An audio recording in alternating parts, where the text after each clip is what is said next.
Hi, my name is John Hebden and I'm a volunteer presenter at BCB Radio in Bradford. And last week I had the pleasure of interviewing and also hearing Wet Wet Wet guitarist Graeme Duffin live at a solo concert at the Barn Cafe in Meanwood in Leeds, one of a monthly event promoted by Alan Gibson. Graeme was playing alongside his long-term musical collaborator Rob Halligan, and I began the interview by asking Graeme how he first got into music. Well, it was kind of initially circumstantial because I was ill in bed at 10 years old, recovering from a dose of the flu, and I was bored. My parents had a guitar in the house and were attempting to learn how to play it, but at the time I was getting piano lessons and they wouldn't let me play the guitar because it would interfere with my piano lessons. Okay. How right they were. Because I went on, Mum, I'm bored, can I have a shot of the guitar? No, it'll spoil your piano lessons, but I'm bored, I wanted to. Okay.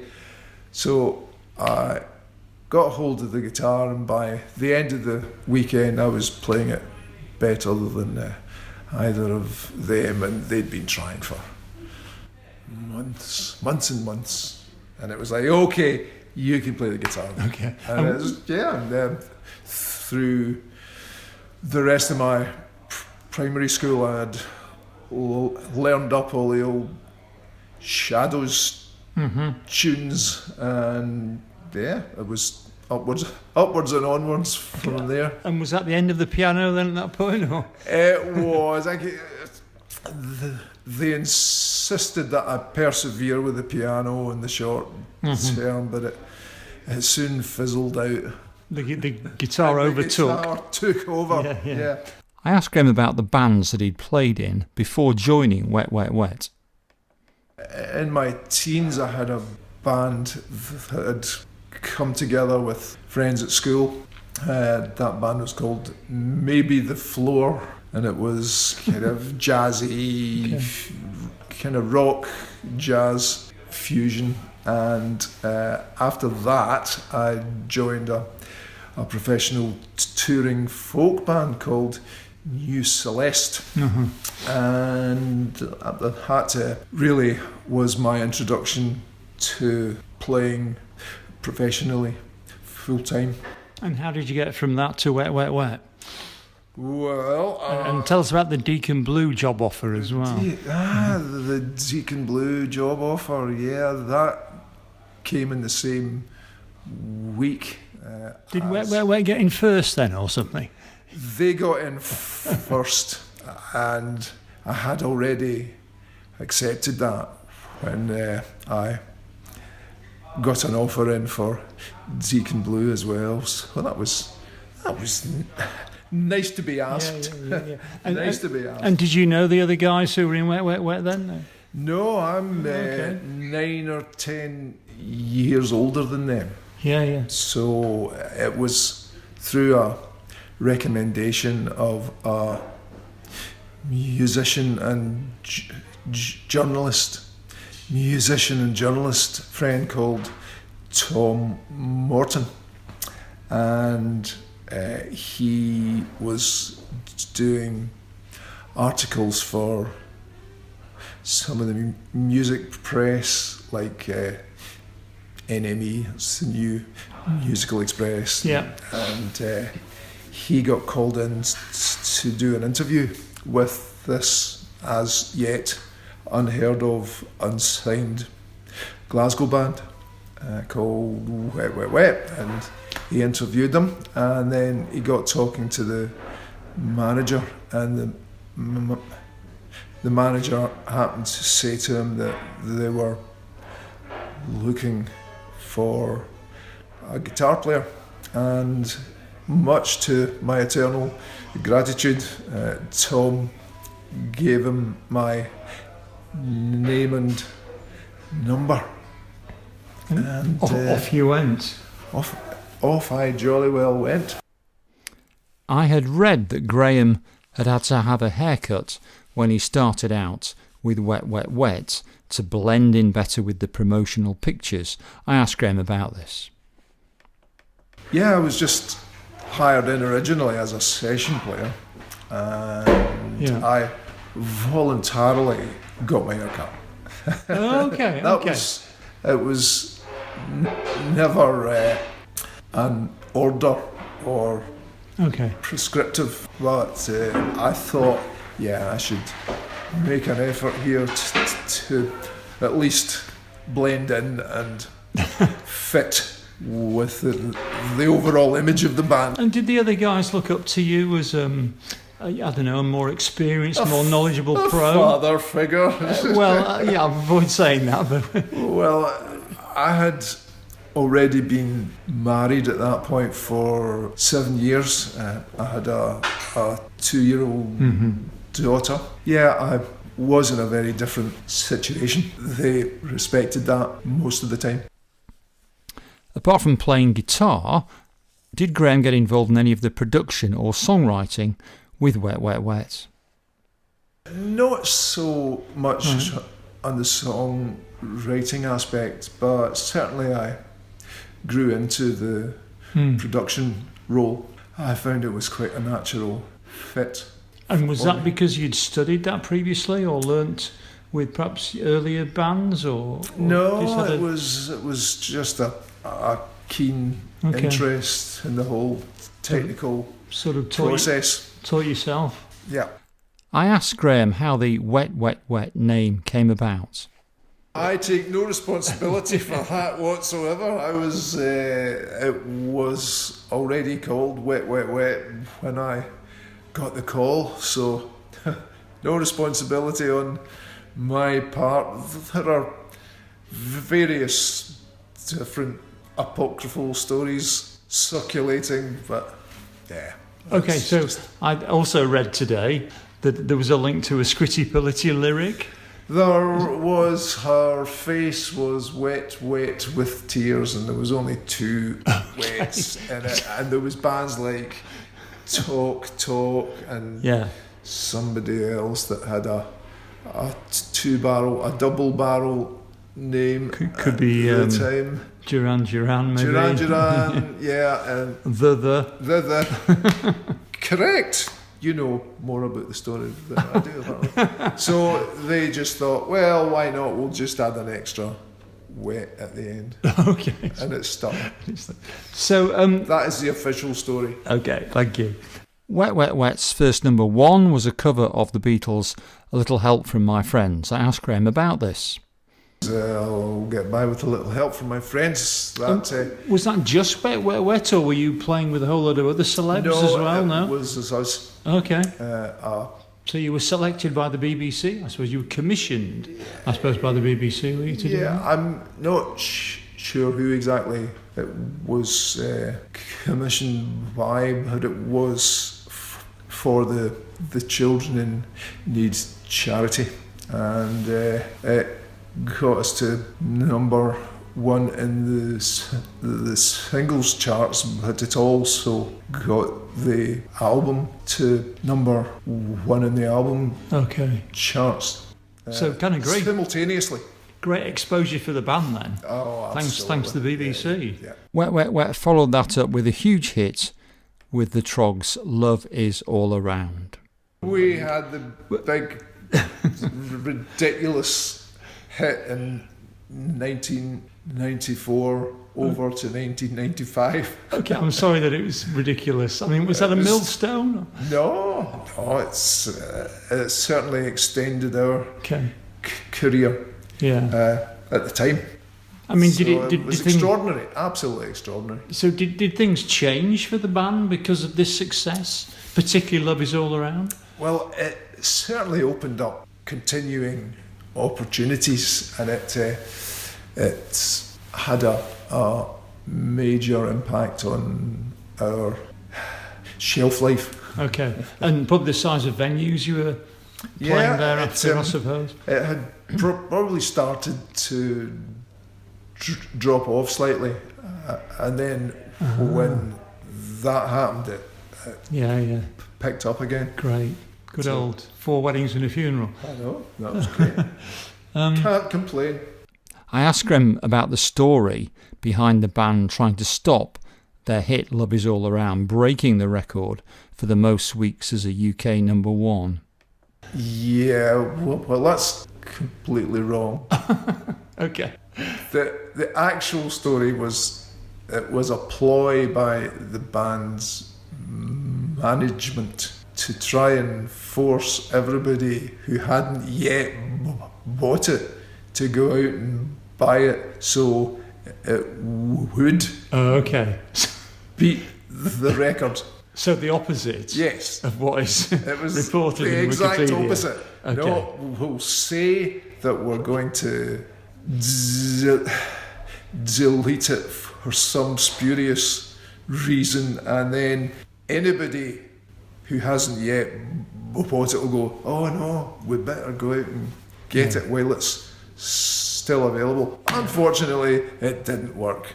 Okay, so I think you were number 2, weren't you, the following week? Yes. Yeah. After their years of global hits, Wet, Wet, Wet albums became fewer and further between into the 2000s. I asked Graeme why the long gaps in between. It's a whole combination of factors, just different people leaving, and then the band having breaks at certain times and hiatuses here and there. Yeah. But at the moment, the current lineup, it's only Graeme Clark, the bass player, who's the only original, and me, who's still there, hanging on in there. So what did Graeme get up to during these gaps, these long gaps between Wet, Wet, Wet albums?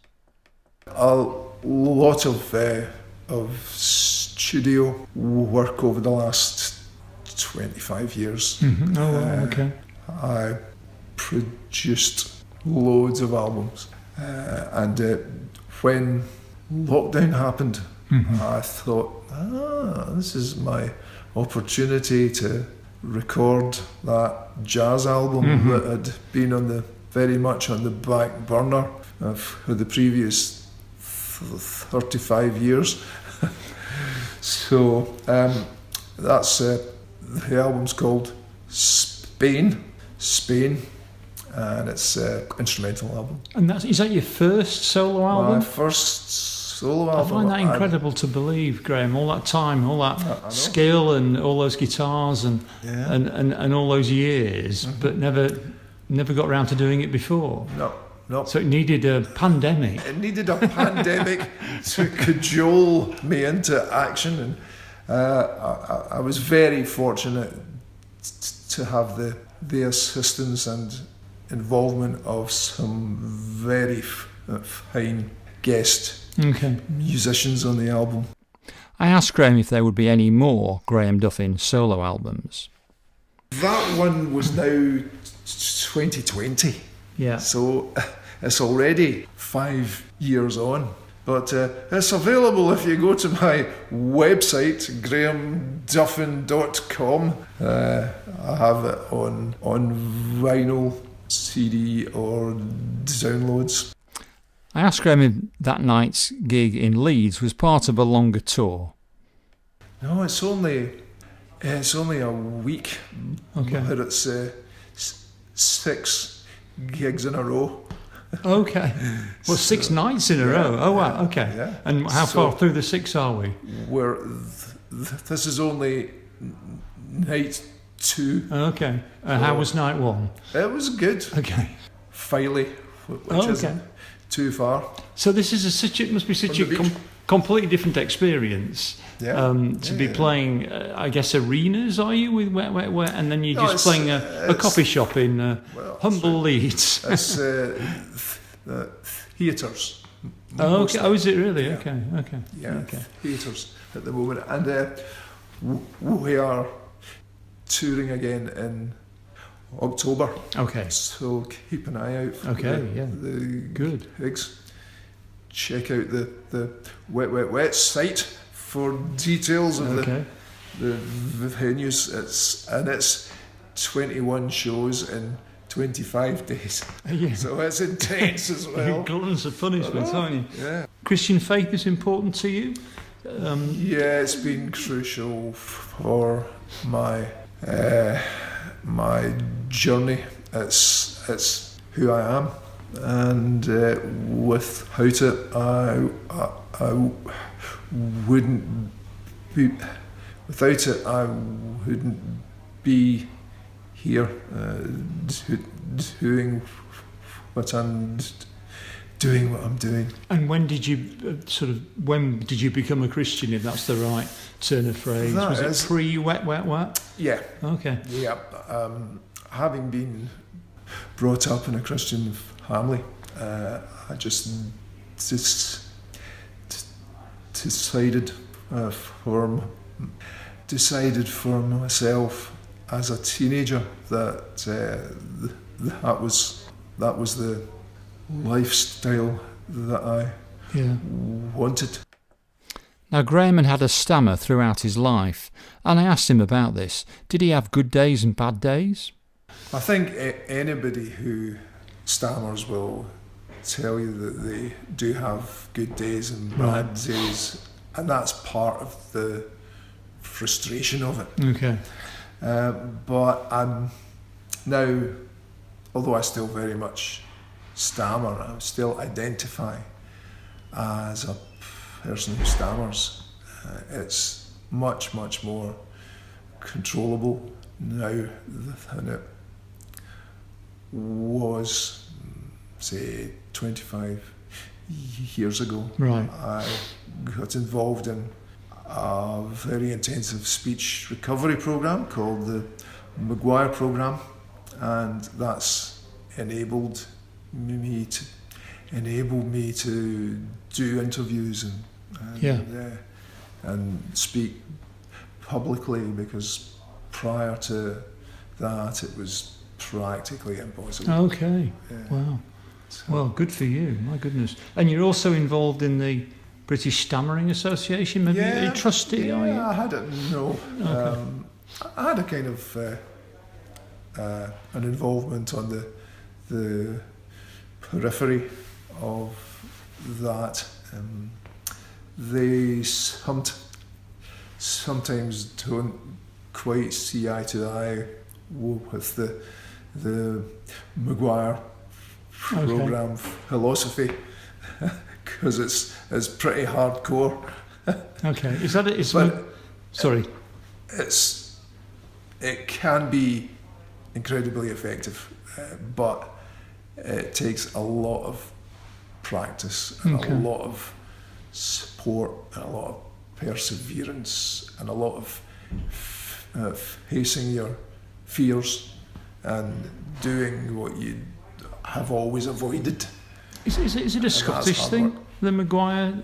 No, it was actually started by an American, Dave Maguire, who was he's a person who stammers, and he went through his entire life trying every therapy he could find, and he found that most of them would maybe be effective in the short term, but would wear off, and the old stammering habits would return. So he took the positive aspects of everything and forged an effective program which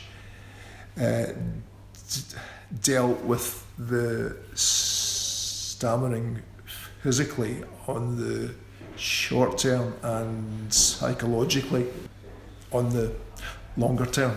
I mean, I've heard you singing, and your singing sounds perfect. Well, is it affected your singing at all? No, singing is a very different mental activity from speaking. You never learn how to stammer when you sing, and part of stammering is a learned process due to avoidance and fear. So singing it is a completely different mental activity. Okay. And very, very, very few people who stammer, even very severely, can sing, no problem. Okay, that's really interesting. Yeah. It's almost makes you... Anyway, no, it's got me thinking that, you can almost sing an interview might be easier than... That creates a whole other set of problems because you don't want to do that because you're going to sound pretty stupid. Yes. And although maybe you would be able to get the words out, the stress involved in feeling stupid. Yes. You want to get the words out, but you fear sounding like ridiculous. Yeah. So that in psychological terms is called an approach avoidance conflict, which is very stressful. And if you tried to do that, you would end up stammering when you sang as well. So that's not a good idea. You really don't want that. You really don't you want to keep them separate, Graeme, thanks ever so much. You've given me a lot of time this evening. Thank you for that. And I'll let you go and enjoy your food. And you have been listening to an interview with Graeme Duffin, guitarist from Wet Wet Wet, and he's been that for over 40 years. If you want to know more about Graeme, or listen to and or buy his solo album Spain, just go to graemeduffin.com. And thank you to Graeme for talking to me. Thanks to Alan Gibson for setting up the interview, and to you for listening.